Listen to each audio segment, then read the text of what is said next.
All right, good morning, New Jersey. Thank you for lining up the kind of weather that makes me feel right at home. I'm really excited to return to New Jersey and to discuss a very important issue for this state and for the whole country. When I was Secretary of Transportation, we launched America's biggest infrastructure investment package in nearly a century. And we're really proud of that. We passed it through Congress on a bipartisan basis and funded 70,000 projects in every state and territory. We're talking about everything from $100,000 planning grants for a town to do safety planning to $100 million container port modernizations. But out of all 70,000 projects across the country, the biggest single project is the Hudson Tunnel. And I want to talk a little bit about why we committed $16 billion to make sure that actually happens. The reason that we committed so much funding, the reason that we made this the single biggest infrastructure project currently underway in the United States of America, is that it is that important. The project's complicated, but the reason is simple. These tunnels are old, they are in bad shape, and they move hundreds of thousands of people a day, which means that major disruptions would have economic consequences so serious for this country that you would feel them as far away as my house in Michigan. That's how much this matters.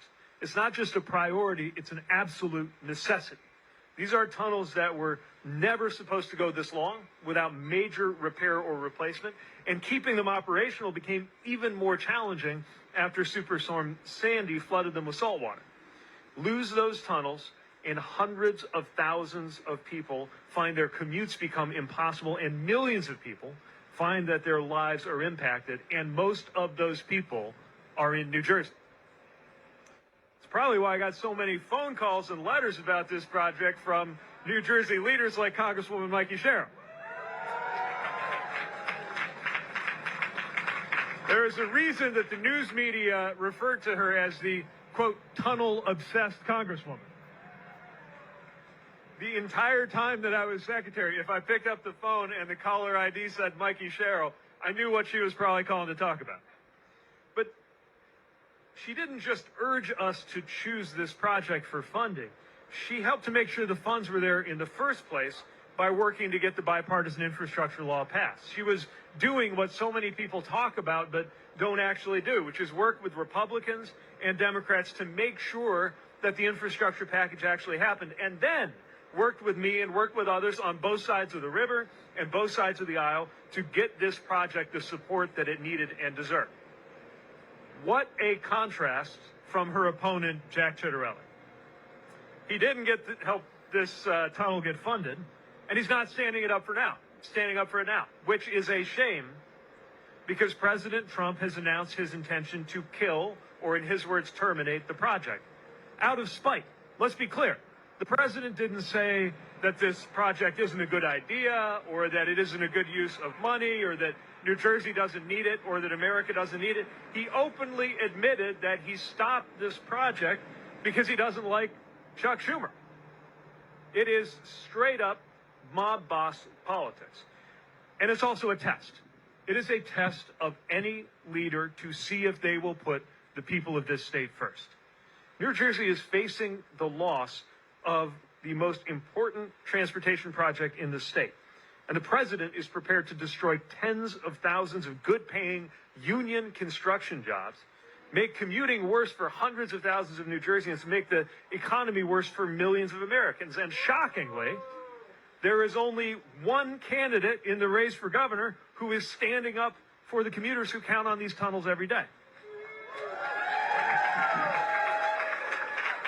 And standing up for the building trades workers who are fixing it. The problem is that Jack Ciattarelli knows that standing up for New Jersey would require standing up to Donald Trump. And he just doesn't have the backbone to do that. He would rather see those jobs destroyed. He'd rather see those workers get hurt and commuters get hurt than display 1 inch of independence from his dear leader.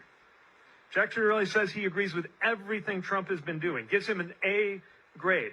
How can you look at an attack on New Jersey like this and give it anything but an F?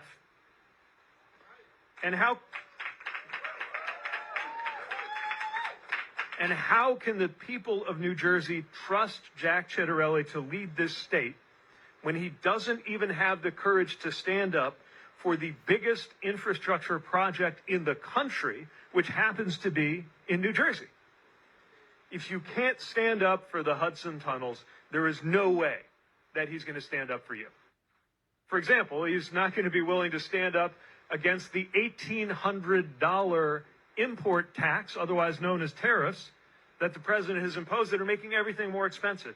This state needs a governor who can think for herself. And someone who will put the best interests of the state first, and there's only one candidate who will do that. The other candidate has demonstrated that he is fine with New Jersey getting hurt as long as that's what the president tells him to say. New Jersey deserves better. Workers deserve better.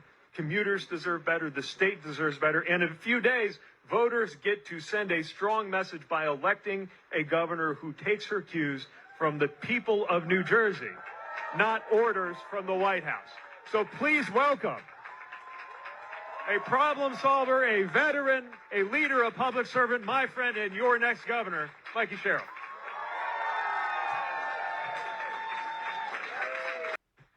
Just one thing I'll add. It's pretty extraordinary to see this president or this administration back off on something. And the fact that the president went out and said it was terminated, and now the secretary's saying something else, shows something. It shows that pressure works. It shows that New Jersey fighting for this project is making a difference. Problem, of course, is you need leaders who are ready to carry that forward, and the contrast could not be clearer in this race.